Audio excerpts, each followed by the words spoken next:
Careers, a company that provides mentorship, education, and job opportunities for newly graduated professionals. And today's webinar is brought to you by Fox Rehabilitation. Fox is a clinician-owned and operated professional private practice, the first private practice in the country to provide outpatient services in the home environment. Founded in 1998 by Dr. Tim Fox, a physical therapist, Fox was built on the strong clinical foundation of geriatric house calls and guided by the mission to rehabilitate lives by believing in the strength of people. Fox believes that if you give people the respect and tools they need to succeed, they will never cease to amaze. Today, I am joined by Dr. Cassandra Hill and Dr. Will Dieter. Dr. Hill graduated cum laude from Howard University in 2013 with a BS in health science and is a May 2017 graduate of the University of Maryland, Baltimore, where she obtained her Doctor of Physical Therapy degree. She began her PT career with Fox Rehab in June 2017. As a PT student, she wanted to supplement the DPT curriculum with additional training in motivational interviewing and chronic disease management by attaining the Certified Wellness Coach credentials through Catalyst Coaching Institute. Dr. Dieter received his doctorate of physical therapy from Thomas Jefferson University in 2011 and graduated summa cum laude as a member of the Alpha Eta Honor Society. He has been the director of PT clinical services at Fox Rehabilitation, overseeing the clinical practice of several hundred physical therapists since 2014. He more recently became the director of the Fox Geriatric Residency in Physical Therapy, from which he graduated in 2013 and obtained his board certification in geriatric physical therapy. So as you can see, we're here with two fantastic clinicians. Today's webinar will be on mentorship as a new graduate in the outpatient home call setting. And our goal here is really to provide all the new graduates out there with a lot of great advice on what to do after graduation, how to navigate the windy roads that are figuring out what you want to do in your career, and really provide you with information that'll help you get off to more of a smooth sail as opposed to a rocky sail that a lot of us have had to endure as new graduates jumping into becoming a professional after being a student for so long. So as we all know, PT school is great. They provide us with a fantastic clinical education, but they don't really provide us much guidance after graduation. Cassandra, what was your experience like after graduating, and how did you decide on your first job? Yeah, so after graduating, it was really just like breathing a sigh of relief. At that point, I had already passed my board exam, and I already knew that I accepted a position with Fox Rehab maybe about 2 weeks prior to my graduation, which was pretty nice. My journey to Fox was really started maybe about 2 years prior to me graduating from school. I experienced Fox through a couple career fairs at my school, where I met some career specialists and some clinicians who really outlined the mission and vision and culture of the practice. And I'm sure at one of those career fairs, I put my name and email, phone number on a listserv or something like that. And it just so happened that while I was in my third internship, my final internship in about February of 2017, I got a text about a meet and greet in my region. So I decided, let me just check it out and see how it goes. And again, I met some of the wonderful clinicians that were in the Maryland area. And it just so happened that there was a position that was on the radar in the region that I was interested in. So I pursued that interview process a little bit further. At the time, I was shopping out another position in an acute care setting because I had a wonderful acute care experience in my final year. So I knew that at some point, maybe acute care was something that was going to be for me, but I really, at that point in time, knew that geriatrics was something that I wanted to pursue. So after a while, just doing the due diligence with research, looking more into Fox's culture and meeting more clinicians, even the opportunity to shadow a Fox clinician. After a while, it really just became a no-brainer as to why I wanted to choose Fox. In terms of the autonomy, the clinical excellence that was pretty evident in the environment that I shadowed in. And it really just became a no-brainer after a while. So with with graduation coming up for so many new grads out there, what was that like for you after school? What were your biggest challenges? What were you thinking about? And what were the biggest pain points that you had after coming out of school? In all honesty, it was really a confidence issue, like a lack of confidence issue, or thinking, do I really know enough to be successful in this field? I know at that point, you just passed your board exam, you graduated. Clearly, you have everything in your corner, thinking that you are worthy of being a good clinician in this field. But school was very stressful, and there was a lot of pain points during school that, or setbacks during school that made me question some of my own clinical skills and some of my own clinical decision making. So getting over that hump, I think, was something that was very critical for me. And I'm glad that the mentorship program with Fox was available to really help give me some time to help move forward and get over that little confidence hump that I had. Yeah, and you are absolutely not alone there. I mean, that's the biggest thing that we hear is the confidence thing, and it's something that I experienced myself, and I'm not sure if Will can talk to it as well. But you graduate, and it's a different world. You just were a student, and everything that you did was supervised, and someone was there looking over your shoulder. And now you're going out there and you're an independent clinician. You are the person that's responsible for the patient's lives. And that's a scary feeling at first. But what you need to remember as a new graduate is that you would not have graduated. The institution would have not sent you out into the world of physical therapy to represent their profession, now your profession, if you weren't capable, if you weren't a top person, if you weren't ready to go. So always remember that after you graduate, that you are ready. You may not be the best clinician in the world because, of course, that's going to take time. It's going to take experience treating those patients, but you are ready to start. And like Cassandra mentioned, mentorship is really, really a fantastic thing when you're coming out of school, because that's a person who's there for you that has already gone through it and made some of the mistakes that you may make down the road. They're going to help you not make those mistakes and just make it a much smoother transition for you. Now, Cassandra, we just spoke about some of those challenges that you had, your experience choosing that first job. What were your career goals coming out of school, if you had any, and how did you decide on Fox, and how did that fit into your career goals, if you did have them? I know a lot of people, you just graduate and you're just like, well, my career goal is to have a career. Right. Getting after finishing PT school, I mean, I feel like you'll see there are plenty of job opportunities available for new graduates. But one of the major things that I really wanted to do coming out of school, I mean, my immediate short-term goal was really to hone in my clinical decision-making skills, some of my hands-on skills, and just become more confident in them. So I just wanted to really become a better clinician early on. One of the other reasons why I was drawn to Fox is a lot of the professional growth opportunities that are built within the practice. So a long-term goal of mine is to potentially pursue a geriatric clinical specialty.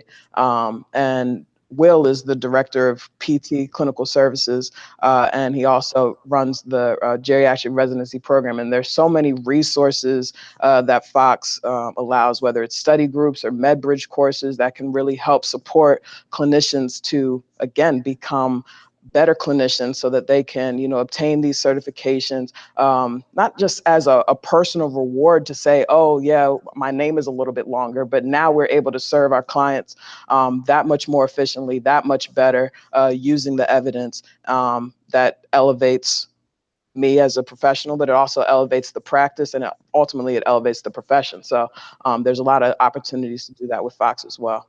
Yeah, and that's interesting, because that was something that I had struggled with, and it's probably because I took these shortcuts when I was on my clinical rotations of just asking my clinical supervisor, like, hey, what should I do in this situation, as opposed to figuring out how to look things up and learning about the research. So when I started as a clinician, I had to learn about those things as opposed to having experience with them in the past. And tell me about that. How has that helped your career, where Fox has provided you with all of those educational resources and the ability to have access to them?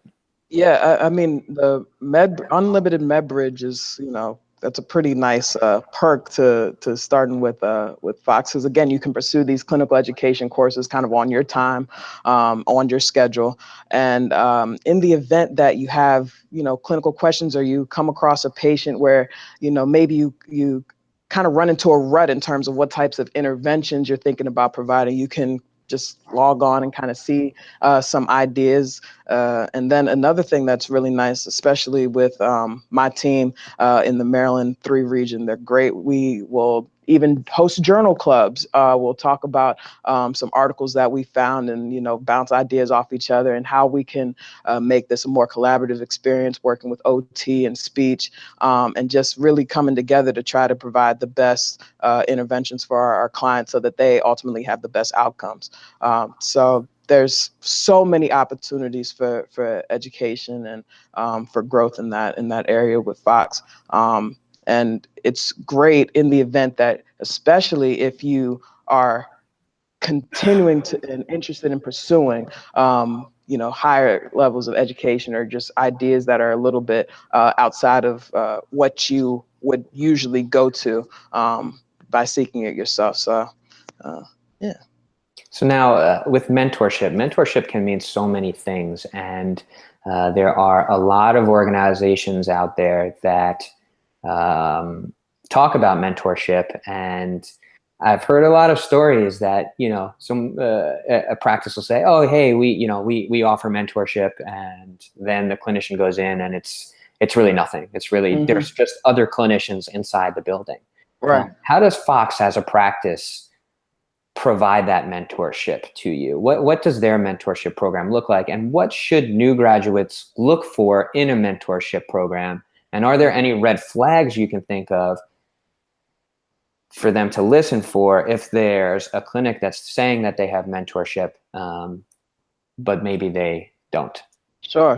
There's a lot to unpack here, so I'll tackle the first question first. So Fox's mentorship program is great because it's actually structured and it's on paper, right? So you have like a week by week structure of your productivity schedule. So you're not going into the clinic at full 100% productivity because there's certain modules that you're expected to go through during your ramp up time. But also there's opportunities again to spend one-on-one time with your mentor to go over any questions that you may have, but also time in that mentorship program early on to get yourself acclimated to working in the home setting. So there was opportunities for myself to go in and do house calls, and observe my mentor in a house call.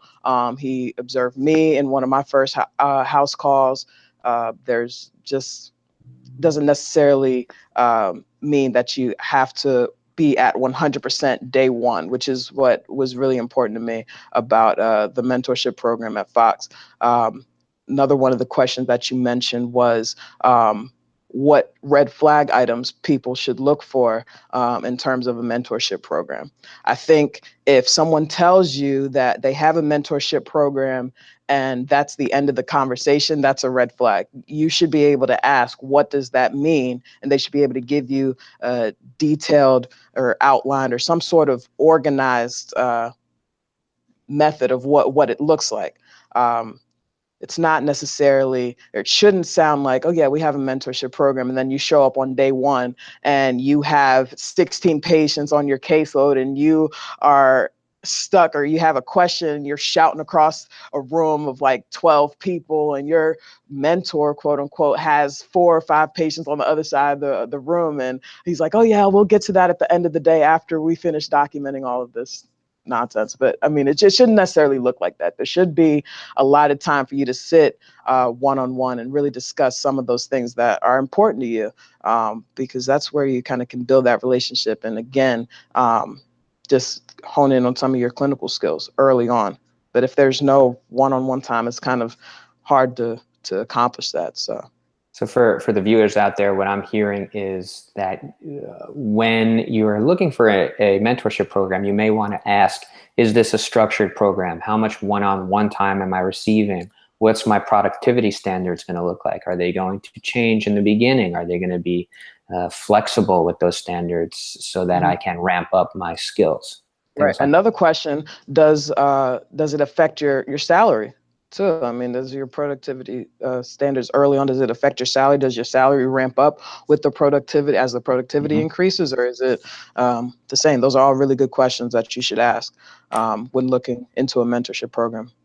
Yeah. Will, anything to add there? Yeah, I had a technical difficulty for a minute there, but I think two things, and one's maybe a question back, but Cassandra, I think it's really nice to hear you talk about the support that you felt, because the mission and the goal of Fox is to really believe in people, give them the tools to be successful, and that goes for the clients that we see, as well as the people that work with us, our colleagues. And really, honestly, even in our mission statement, our colleagues are first, because ultimately keeping our colleagues informed, knowledgeable, feeling supported, all that stuff makes good healthcare. If the people that are there are not supported, knowledgeable, and happy to go to work and ready to do a good job, the clients that they see are not going to see that enthusiasm, get the outcomes, all that sort of thing. So that's really nice to hear. And we talked a lot about all the different ways that we do that. The second piece is maybe a red flag in general about a new grad opportunity. And I think one for me would be the perception that everything's always perfect, that the program is perfect, the practice is perfect, nothing's ever a problem. I think anyone that paints it that way, there's probably some issues there. I think being a little bit forthright and listen, and Cassandra, I know you had this experience a little bit. At first, you and your first mentor didn't really jive personality wise and the way that you communicated. And I think, but it's something that we keep an eye on. We identified, you talk to us, we talk to you. It's a two-way communication, and we made it work. And now, look at the level of success that you're having. So I think if you do go somewhere as a new grad, being able to speak up and having someone actually listen to you, and also people being transparent in what things are and how they work. And again, not everything's perfect, but I can tell you we've got the things in place to make sure that if something's not going right, we're going to make it go right. Absolutely. I couldn't agree more. Important things. Yep. So, that's absolutely an interesting point when you were talking about red flags. Any company that says everything is all good, everything's amazing, there's something going on there, because there's no such thing as a life that's perfect. There are always, the road in life looks kind of something like this. We have our ups and downs, and it's adapting. Even like, for instance, a company like Facebook or any of these companies out of Silicon Valley, their whole motto is iterate and improve over time. Yep. You don't start out as perfect, and you never even get to perfect. You just try to make improvements as you go and make things better and better. And another good point that you had there, Will, is happy clinicians make happy patients. When we have a big problem in our industry right now is clinician burnout. And, the effects that it has when a clinician is burnt out on the patients that they serve are critical. And imagine it's your family member that's being serviced by a healthcare professional, whether it's a physical therapist, a physician, an occupational therapist, a nurse, whatever it may be, and they're burnt out and their mind is elsewhere.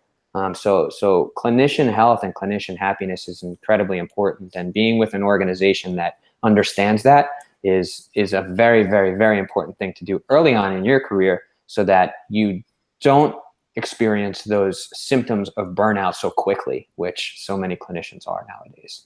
Yeah. And as Cassandra said, one other thing, just like you said, it's, I have so many friends of mine. I didn't really graduate all that long ago, to be honest. And they jump from job to job every year, every 2 years.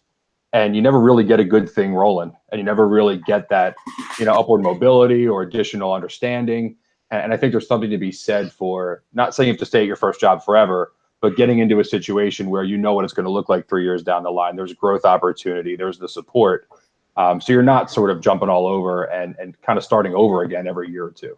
So that's another, I think, valid point. Yeah, so let's jump into a different topic here, and it's more on the mode of practice. First off, what are outpatient home calls? Because we've got outpatient. Right. But what are outpatient home calls? What is that? Yeah, so outpatient house calls, Fox operates as a practice that provides outpatient on wheels, so to speak. So we will provide outpatient services to our clients in their home environments. We bill under a Medicare Part B model. It's different than home health, which bills under a Part A model, where clients have maybe a little bit more acute illness and are homebound. Our clients do not have to be homebound, but they can be, particularly if they don't have any skilled nursing needs. So that's kind of where the difference is between, the traditional outpatient house call model versus a home health model.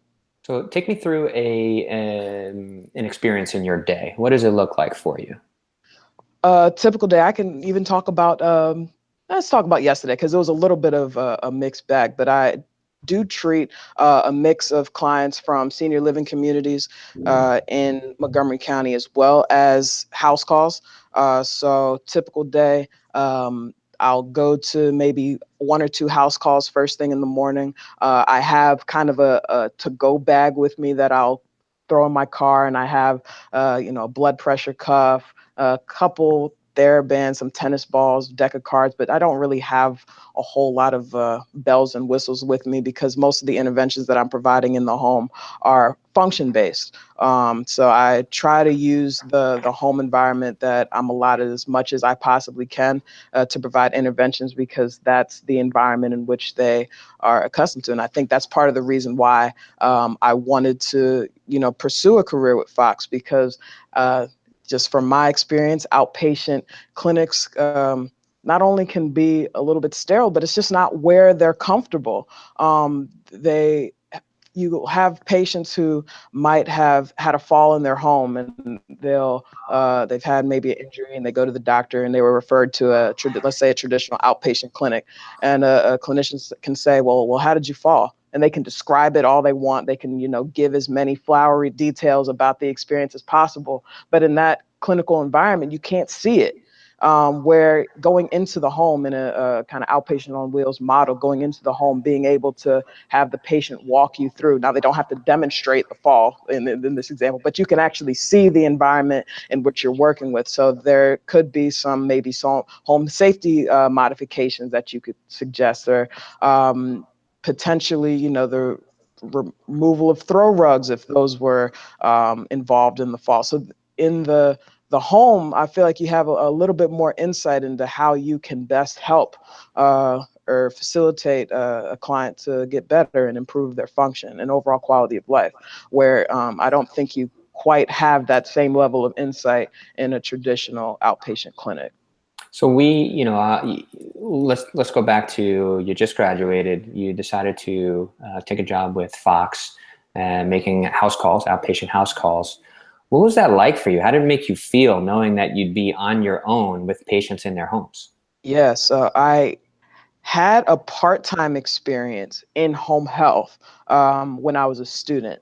And I thought that experience was very helpful in just getting over that hump of, okay, I am walking into a stranger's home. They have no idea who I am. I have no idea what environment I'm gonna step into. I don't know what it's gonna look like.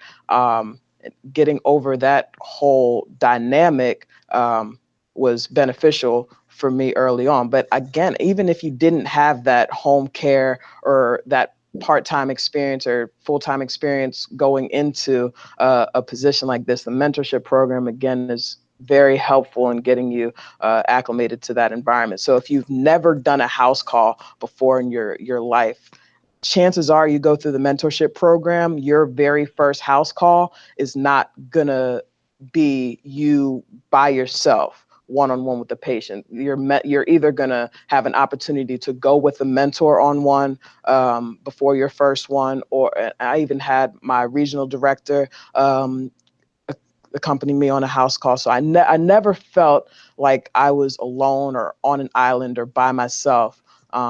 Even though I had some of that experience prior to starting with Fox. So now, that's very interesting, and I'm gonna ask this question, and it's really an opinion question for you. But sure. Are there personality types that you would say fit an outpatient house call setting, or would it be for everybody? Or are there other people that maybe it wouldn't be as good for? And again, this is my opinion. I do personally believe that everything is not for everybody. I do believe that there are probably certain personality types that might be a little bit more successful in this environment than others. But again, that doesn't mean that you can't, improve your proficiency in, performing outpatient house calls, or in building your confidence in performing outpatient house calls. But again, I don't think every size shoe is gonna fit me. I only have one shoe size. I think that I'm a great fit for Fox. I'm a little biased myself on that front, but would I be a good fit in another environment? Maybe, maybe not. And that's kind of goes for any new grad too. I mean, I feel like at the end of the day, you kind of have to reflect, kind of know what it is that you want, what it is that you want to pursue. Ultimately, at the end of the day, what is it that makes you come alive? And then do that, and you're probably going to be a good fit for whatever that is. So pursue that. Yeah. So Yeah, I could probably jump in here because we've asked the same question a number of times. Who are the people that do well here? And I think there's two key things that you sort of have to have, and then everything else you can kind of fill in. One is, I think it's not a personality as much as it is an effective communicator. You can be an introvert, you can be an extrovert, doesn't much matter. I just think you have to be able to get your ideas across clearly, effectively, and efficiently. And organization is probably the other big one. You do need to be fairly organized. It's very autonomous, but if you're not organized, that can kind of build up on you too if you're not efficient in what you're doing. And I feel this way about our regular clinicians. I feel this way about our residents. Other than that, it's passion, desire, wanting to do it, having a focus on clinical. Other than that, if you can communicate pretty well, you're organized, and you have some of those other traits, I think we can make it work. But if you don't have one of those two big ones, it's probably going to be a little bit tough for you.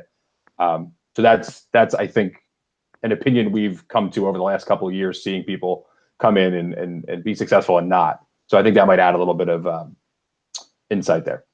Yeah, so it's important for as a new grad to look inside yourself and to ask yourself those questions. Who am I? What do I want? What do I think would fit my style of practice, and align yourself with an organization that's going to support that. With whether it be if you're working at a large hospital, or if you're working with a practice like Fox, you need to make sure that practice is going to support you in the things that you do, in your goals, in your career. And be there for you in a way that is going to help make you successful, rather than nervous and clammy and not really believing in the things that you're doing. Yeah. So one other thing, sorry, just about the model. So Cassandra talked a lot about it is built under Med B, it's not Med A. Absolutely all true. I think a couple clinical things is we're really talking about better access to care for people that wouldn't really go to an outpatient clinic a lot of the time because they can't. It's a population of people that are really, for the most part, forgotten in the healthcare system. They may or may not go to home health. They're told to maybe go to outpatient. They don't ever go there, and they fall. So there's an access piece to it. As she said, there's specificity of task. There's you're in the environment. You can really engross yourself in the psychosocial piece of an older adult, which we all know is insanely important. Sometimes maybe even more important than the physical piece. And the only other thing is just, Brett, you asked the question about feeling uncomfortable in a home setting. And Cassandra said a little bit about, I think more about making that initial contact, setting up the call, like how it would go. The one thing I hear a lot of is people being actually afraid that someone's going to literally die on them in their house. And what I always go back to is anyone on this call right now, if you're a physical therapy student, you are the most highly educated version of a physical therapist that has ever graduated in this country, or really anywhere. You know what to look for. You've gotten through school. You know what needs to happen and what you should look out for. And yes, you could be in a hospital and something could happen. And what do? You pick up the phone, you call a code, and you wait there with the person. You do what you need to do. You're in someone's home, something happens. What are you going to do? Call 911, wait there, and help them until somebody gets there. it's not terribly different.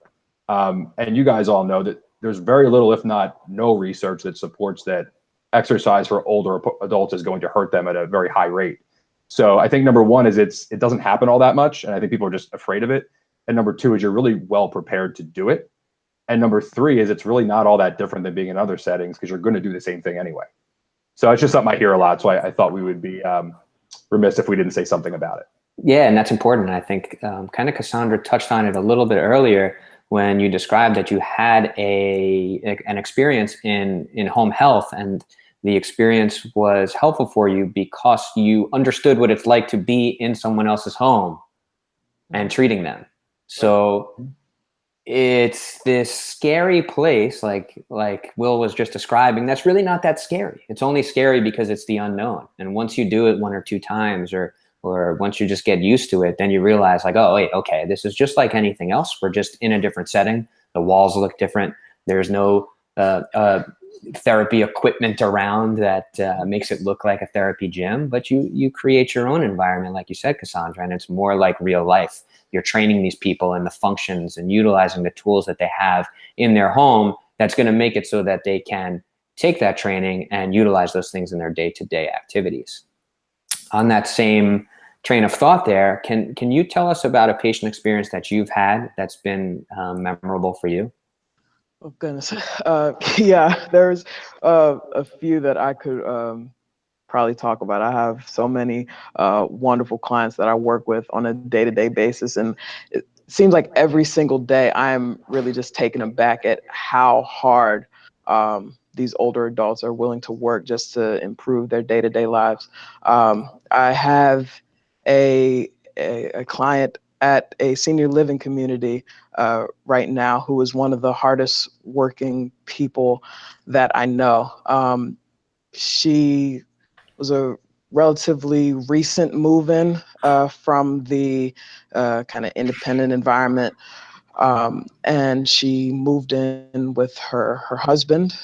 She's about 93 years old, and her husband passed away about 2 months ago. And it was the most devastating experience in the world for her. You could just tell just by the conversation that we would have, just the amount of love and care that she had for this man. And he passed away rather suddenly, and she was devastated, ended up in a deep depression, really wasn't moving around very much, very low motivation. Then after a while, she's said to me maybe a couple weeks ago, I want to move and be as functionally well as I possibly can. I want to be able to be strong because there's going to be one day that I'm going to see him again, and I want him to think that I look good. I want to make sure I look good for the next time I see him. And then she followed that up with saying that I pray for you because you help me. And maybe that prayer can help you do what you do for me for somebody else. So that was pretty memorable. And it's, one of those experiences that I have where it's just that much more motivation for me to try to be the best clinician that I can possibly be. So again, that I can, pay it forward for someone else and their families. And I've had conversations with her son about how her ability to get in and out of the car has been a little bit easier to get to and from doctor's appointments. She's walking a little bit faster with a little bit more proficiency. So I don't know if it gets much more memorable than that. I don't think that's going to be somebody that I'm ever going to forget in my clinical career. So, yeah, and for any of the new graduates out there or still students, you've probably been on clinical, so you know that as clinicians, we have these memorable experiences. We have these patients that really stick with us, the ones that they come around and they're just so thankful, or their families are so thankful for the work that you've done. And if there's any aspiring clinicians out there who may not yet even be in physical therapy school, if you're thinking about joining the profession, if you're thinking about becoming a healthcare professional in general, those are the things that you're going to see in your life. You're going to have those experiences with people, and you're going to feel proud because you've affected someone's life in such an incredible way that you've made it so that their quality of life, and not only that, the ones closest to them, their family, their friends, all of their quality lives have improved because of the work that you've put in and because of the work that you've done for them. Will, do you have any experiences that you can share? Yeah, I mean, not that can top that, I don't think. Stop. No, I remember one of my first. Well, actually, when I was on clinical here, I actually wanted to do outpatient orthopedics. Thought that's what I wanted to do. If you can see behind me, I'm a big Eagles fan, so I wanted to work with the Eagles, and I was all kind of lined up to do that. And I did a clinical here, and within about 2 weeks, it was the evidence that was being used and the people's appreciation of what it is that we did for them. One of the first people we saw, her goal was to be able to walk down the aisle at her grandson's wedding and be able to be there, look nice, and participate. And I remember at the time thinking, as a relatively young male, I'm like, I don't really get why this is that important at this. I mean, it sounds important, I get it, but I didn't really emotionally connect with it. And then once I saw it happen and saw the joy that it brought and saw the pictures that she was showing me and the calls she would give, even after we were done seeing her, she would call.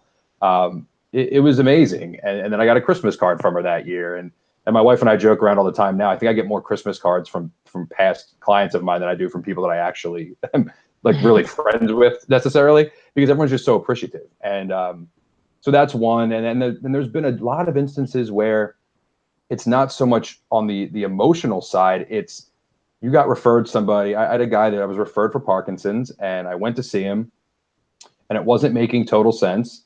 And a couple visits in, still wasn't really making a lot of sense. Finally, we had to kind of, pull the parachute, call the doctor, get it all figured out. Turned out he had a benign brain tumor that was blocking the cerebral spinal fluid. The guy went from being able to walk to be able to do nothing. He was depressed, of course. And we got him in for emergency surgery. He got it removed. And the next day, literally on Monday, he was walking around again. And so and we don't think about PT that way a lot of the time, but being in the home and seeing these people and seeing what they do every day and really understanding the nuances of their abilities and their blood pressure trends and their movement patterns. I can't tell you how many things we uncover being in that area that truly can save people's lives or just change the trajectory of their entire life because you're just there and you're realizing something. So I think it's both sides of it. So that's just two examples from me, but countless more from the hundreds of clinicians we have out there. Yeah, the across the profession, the examples are absolutely endless. Let's switch gears a little bit to talk more about the mode of practice. Cassandra, how many patients do you typically see in a day? What does that day look like for you? I typically see around anywhere between 6 and 8 patients in a typical day. I'll give you a little background about kind of the productivity requirements, because I think that'll make it a little bit easier to understand. But full-time clinician for physical therapy with Fox typically will see 130 units per week, which comes down to about 26 units per day if you divide that number by 5. And then if you're spending about an hour one-on-one time with each patient, which is what I do, that comes down to about 6.5 patients per day. Obviously, you can't see a half a patient per day. So that's where that 6 to 8 number comes in. I tend to front load my week, potentially seeing a few more clients towards the beginning of my week. So say on a Monday or a Tuesday, I might see 7 or 8 patients in a day. But then towards Friday, I might see 3 or 4 because I've met my productivity standards from earlier in the week. So it really varies from day to day. Now, what did that look like for you when you were going through the mentorship program? So the mentorship program, there's a very structured ramp up time. I don't remember the exact unit number per week. I do believe that the first week, the productivity requirements were 0 to 12 units. And Will, you can jump in on this if you know the exact numbers. I think it's 0 to 12 units, which is either no patients or 3 patients in that first week. The second week, I think it jumps up to 60, if I remember correctly. Maybe 60 units. It's right around there. It varies depending on the situation, but it's right around there. Yeah. Yeah. So each week the ramp up will jump up, where you're seeing maybe about 3 or 4 more patients or 3 or 4 more clients than you did the previous week. So that's how the ramp up is typically structured. But I don't remember the exact numbers on the productivity for each week, but it's a gradual ramp up. Now, when it comes to your patients, what type of goals are you setting for them? They're typically, I mean, much like Will said, I think one of the goals that he had for one of his clients was being able to, walk and participate in the wedding and just be able to be there and function well in that sort of environment. They're very similar. They are function based. Usually I have some goals that are based on some functional outcome measures as well, but they're usually pretty function based. Can I get to my mailbox without feeling like I'm going to fall? Can I get to, can I access my bedroom with a little bit more ease and pressure by navigating, some stairs? Some of my goals are being able to perform a particular task with a least restrictive device. So a lot of them are very, very function based in that sense. Now let's talk a little bit about career path and career goals. Cassandra, what were your career goals coming out of school? And yeah, go ahead. Yeah, really coming to school, I really just wanted to be a good clinician. That was the first goal that I had, was like, okay, I'm a clinician. Let me see if I can really be good at it. And that's, I guess, to be determined at some point. But I'd like to think that I'm pretty okay at what I'm doing. But even outside of that, I love teaching. I think education is something that's always been pretty important to me. So I want to potentially become a mentor one day, potentially a clinical instructor, and ultimately, again, just to really demonstrate that I have done the due diligence in, providing the best evidence and the highest level of education, the best interventions for my clients.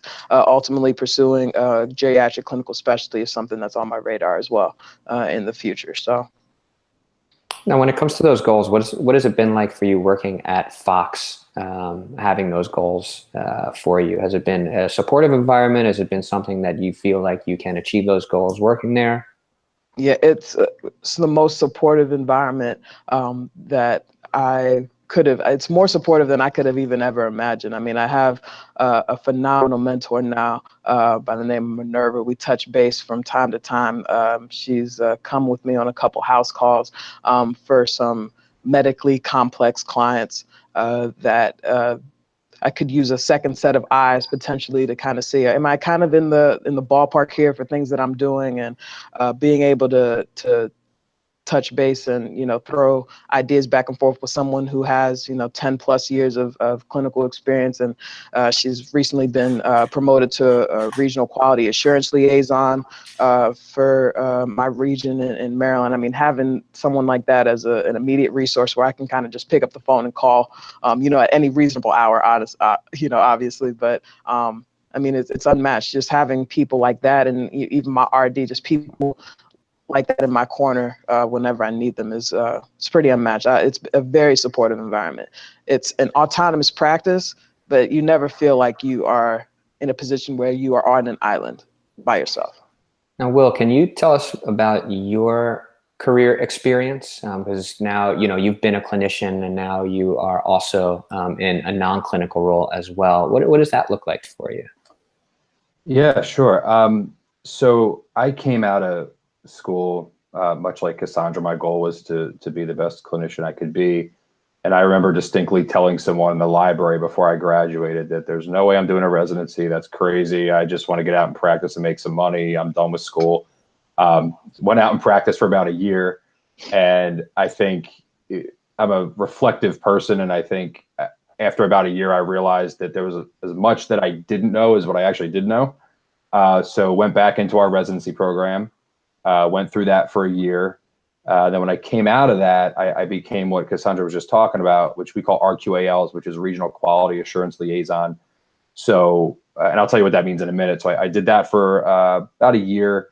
And then I became our director of PT clinical services, which is a role that doesn't even exist most places, to be honest. I'm very lucky. We have an entire quality assurance department. We have a director for each discipline, PT, OT, speech. We have regional representation, which is those RQALs. So we do a lot of trying to distill the evidence, trying to incorporate things into the EHR system, presentations, research projects, papers, anything we can do to support the clinicians, we do, and we get into the regional hands, and there's regional meetings. Because I know a lot of people are probably thinking, it's a practice that treats people in the home and is, for the most part, decentralized. We have sort of satellite things going on, areas being handled, but we still, I think, keep that feel of, if you have a question or need something, we have an entire portion of our practice dedicated to making sure that gets done for you. Cassandra's done a very good job of taking advantage of that, and if you do that, you're never going to feel unsupported. So that's really my role and sort of where I ended up. But I think it depends on what you want from a career perspective. It's, if you, for lack of a better term, if you want upward mobility, so you want to become something other than a physical staff therapist, that's what you want. There are things there to do that. There are mechanisms to do that. But if it's really more about, I just want to be really good at what I do, which is absolutely fine too, more kind of lateral, we have GCS prep, pay for it, train you for it. We have residency program. You can become a mentor, you can become a CI, you can become an RQA out. There's so many different things where, and it's not just us, you want to find a place that does this, that has those type of opportunities as well, because the people that want to be really good clinicians that want to do more want that sort of thing. And to have that available and have sort of pathways and mechanisms to get there, I think is really important. So I follow the quality assurance, sort of pathway, but there are multiple pathways you could go down. And what did that look like for you? I mean, how did you decide that you wanted to go down that path? I know a lot of people want to be somewhere where they may be able to take a non-clinical route, because it is hard for PTs to transition out of clinical practice if they do want to, in just after a general career. So what did that look like for you? I think we do, again, I'll speak for us. We do a really good job of identifying people and looking at their personality traits and what they're interested in and all of that sort of thing, and talking to them early about, here are some ways you might want to go based off of sort of what your interests are. I was always data-driven, evidence-based, clinical, and I was sort of forthcoming about the fact that that's where I wanted to go. I kind of just always knew. But I have people that I graduated with in my exact same class that are on the operational side, that they still treat, they still have the clinical background, but they really do more operational work. And if you asked me when we were in school, I would have told you they'd be operational type people. They had that side to them that I never did. So I think, again, it's identifying it early and trying to get yourself sort of on a track to being pointed in the right direction and making everything that you do advance your trajectory in that way, towards that goal. So I think that's it, really. It's understanding what's there and understanding who you are and what fits you best and what's going to make you happy. You also mentioned the GCS. What does that look like? What does that entail? So we have a program, and it's sort of along with the residency, so I handle that too, but where we take people that are interested in the GCS. You have to meet certain criteria, of course. You have to be with the practice for about 3 to 6 months, and we take you through an entire year process of really walking you through GCS prep. So when's the application due? When's the testing fee due? And not just that, what's all the material that you might need, and we help you prepare. GCS doesn't really have a course out there for the most part that you can just go and take. They do have some things for the academy that are helpful, but we really have identified what the appropriate study process is, and we help people do that. And then those that are successful, we reimburse for it as well. So it's sort of, as Cassandra said, it's really a no-brainer. And it's just one example of many things that we do to make sure that our clinicians have the tools that they need to really help the clients that they serve. Now, I have a question here from the audience, from someone named Sabitha. Do you have mentorship in the New York area, and are the clinicians paid during that mentorship process? So the answer is yes. We have this mentorship program anywhere that we operate, which would be 16 states. You can go on our website, foxrehab.org, and see the states.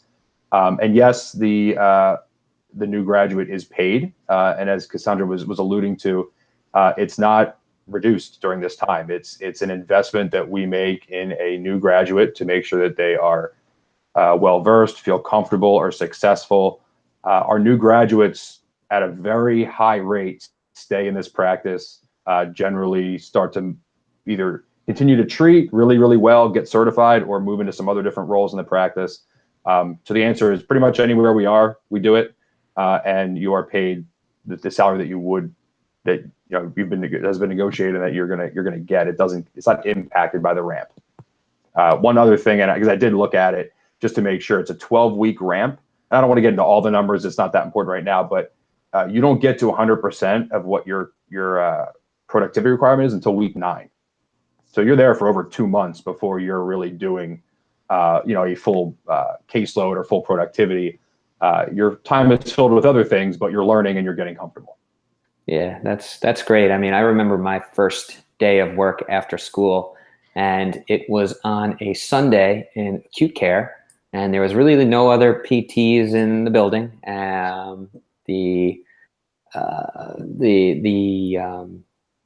What's it called? The first few days, the orientation.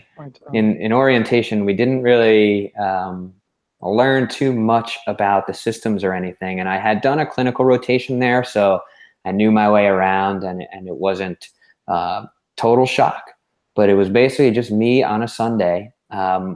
Full productivity, needed to be fully productive.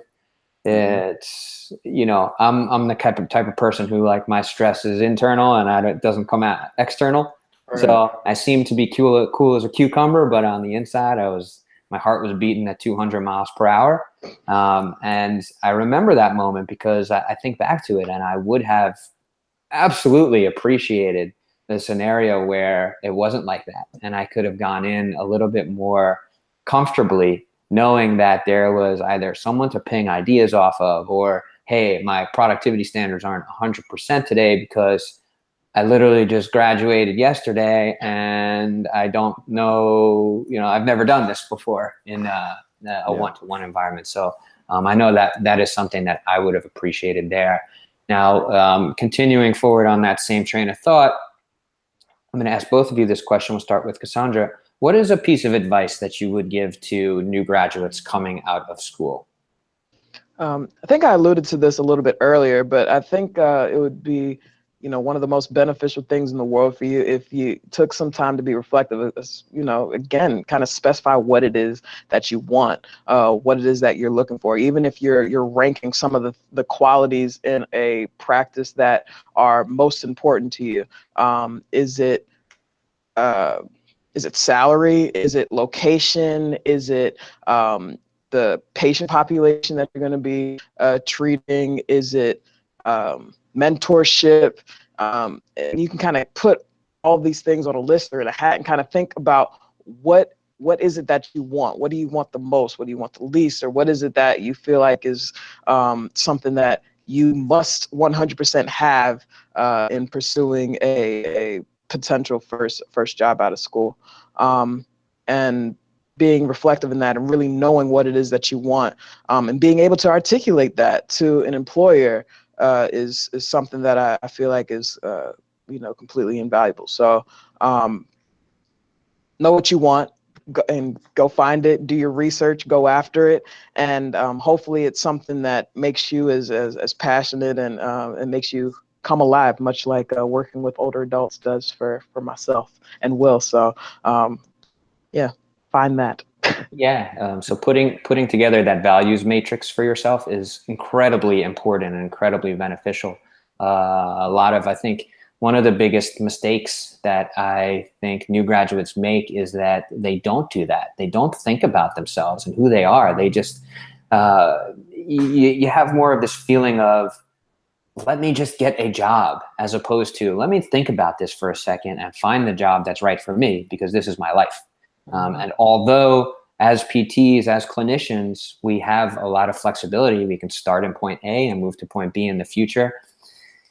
everything takes time. So the more times that you jump from job to job to job, that's less time that you can have building momentum in a specific direction. So think about those things. Take the time to prepare in the beginning, and it will save you a lot of time, help you get ahead faster, and will be really important to you in those first stages of your career. Now, Will, I'm going to bounce that same question to you. What advice would you give to new graduates coming out of school from your experience? Yeah, first, that's tremendous advice. I couldn't agree more with you guys. I think for me, it is be a true professional. Don't accept the status quo in the way practice may be, because it's probably a little bit different than you learned in school, and everywhere you go, it's going to be a little bit different. Push the envelope. Be as clinically excellent as you possibly can.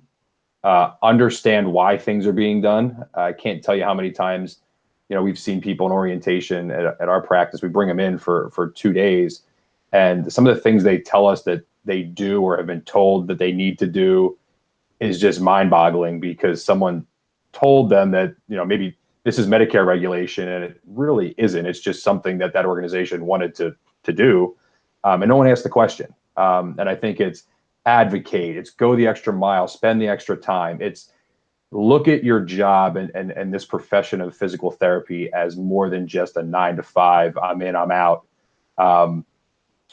Because the more that we have in the profession, we're going to have a really hard time taking ourselves to the next level.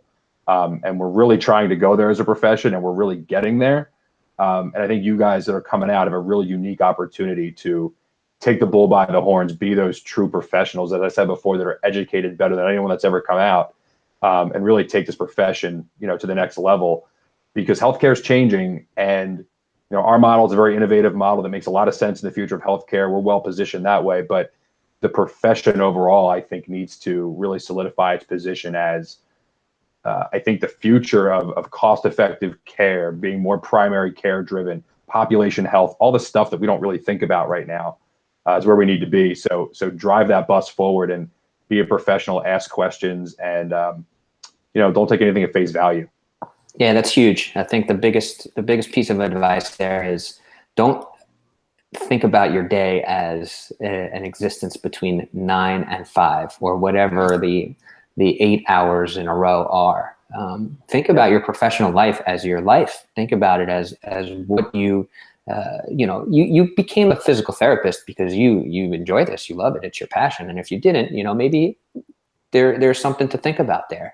But for the majority of people out there, you did this because you knew it was resonated with you, which means that you can continue to sharpen your saw, improve the tools in your tool belt after the hours of work on your own time. And the reward for it is not a paycheck, but it's the knowing and understanding that you're improving yourself, that you're doing things. It's like your art form. You don't go home and if you like to draw, you don't go home and draw because someone's going to pay you to do it. You go home and draw because you want to. It's the same thing here. You go home, you learn more because you want to. You want to design the best self that you can so that you can help people in the best way possible. And those are really great pieces of advice for new people coming out of school, because a lot of times we do get stuck in this is the beginning of my career, and you forget about these things. You forget about things that are important. But again, everything in life is momentum. And the sooner you start doing anything, the faster you'll get to where you want to be. We're just about wrapped up here. Do you guys have any closing thoughts? Big congratulations to all those who recently just passed MPTE. I know they just had some scores come out relatively recently, and best of luck with the job search. Again, just try to take some time to be reflective about what it is that you want and be able to articulate that during interviews, and ask questions. Do not be afraid to ask questions, and get plenty of perspectives, as many perspectives as you possibly can, about kind of what it is that you're looking for in a potential employer. And best of luck with everything. Don't hesitate to reach out to me if you have any questions, comments, concerns, anything. I'm an open book. You can find me on social media, Facebook, Twitter, Instagram, all that good stuff. So, yeah. And if you do have any comments and you are not watching this live, you can leave them right down here. And we monitor this all the time, so we will get back to those questions. Just let us know where we can find you, or just check back in the feed. We can answer the questions right there for you. Again, thank you so much, Cassandra, Will, Fox Rehab. Thank you guys so much for allowing us to put this together. For all of you out there, best of luck, best wishes. We're here to support you. And if you have anything that you ever need, please feel free to reach out. Thanks for having me. Yeah. You're welcome, guys. Take care. Bye. Bye, guys.